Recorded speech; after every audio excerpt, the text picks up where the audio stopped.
గత 10 సంవత్సరాలు మన ప్రాంతానికి తీవ్రమైనటువంటి అన్యాయం జరిగితే ఇవాళ మీ అందరి ఆశీర్వాదంతో ఇవాళ రాష్ట్రంలో కాంగ్రెస్ ప్రభుత్వం ఏర్పడినటువంటి తరుణంలో మన ప్రభుత్వం ప్రజా ప్రభుత్వాన్ని నాయకత్వం వహిస్తున్నటువంటి మన బిడ్డ, మన పాలమూరు ముద్దు బిడ్డ, మన రేవంత్ రెడ్డి గారు ఎన్నికలకు ముందు మన అందరికి ఇచ్చిన హామీ ప్రకారం మన ఈ ప్రాంతానికి చెందినటువంటి కొడంగల్, నారాయణపేట, మక్తల్ నియోజకవర్గాలకు 1,00,000 ఎకరాలకు సాగునీరు అందించే నారాయణపేట్ కొడంగల్ ఎత్తిపోతల పథకానికి శ్రీకారం చుట్టిన సందర్భంగా మీ అందరి తరపున, మన జిల్లా ప్రజలందరి తరపున ముఖ్యమంత్రి వర్యులు రేవంత్ రెడ్డి గారికి మనస్ఫూర్తిగా కృతజ్ఞతలు తెలియజేసుకుంటున్నాను.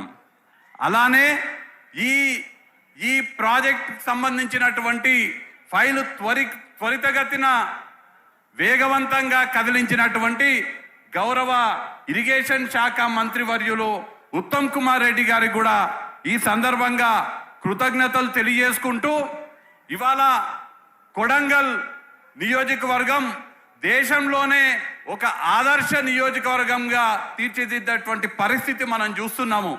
ఇప్పుడే కొడంగల్లో ఈ యొక్క నారాయణపేట్ కొడంగల్ ఎత్తిపోతల పథకమే కాకుండా దాదాపు 4,000 కోట్లతోటి అనేక అభివృద్ధి పనులకు ఇవాళ శంకుస్థాపన వేసుకోవడం జరిగింది. ఇందాక ముఖ్యమంత్రి గారు చెప్తుండే ఇందాక సమావేశంలో, గతంలో కొడంగల్లో ఉన్నటువంటి పిల్లలందరూ, విద్యార్థులందరూ చదువుకోనికే వేరే ప్రాంతాలకు పోయేటోళ్ళు, మన దగ్గర చదువుకోవడానికి బడి కూడా ఉండేది కాదు. కానీ ఇవాళ మీ బిడ్డ ముఖ్యమంత్రి అయినాడు. ఇవాళ పరిస్థితి రాష్ట్రంలో ఎక్కడున్న విద్యార్థి అయినా కానీ కొడంగల్కి వచ్చి చదువుకునే విధంగా medical college, engineering college, veterinary college, nursing college, polytechnic college, physiotherapy college, ఇవన్నీ గాక అనేక సదుపాయాలు కొడంగల్లో ఏర్పాటు కాబోతున్నాయి.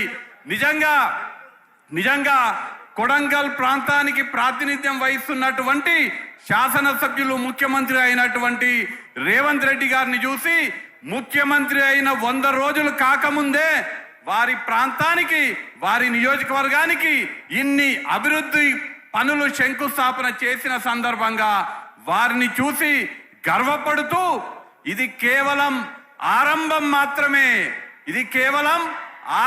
మాత్రమే. ఇంకా భవిష్యత్తులో మన పాలమూరు బిడ్డ, మన పాలమూరుకి అనేక సంక్షేమ పథకాలు తీసుకురాబోతున్నారనే మాట తెలియజేస్తూ, ఇవాళ మనందరం కూడా మన బిడ్డని చూసి మురిసిపోతూ మన బిడ్డ ముఖ్యమంత్రి అయినాడని ఇవాళ గర్వపడుతున్నాము.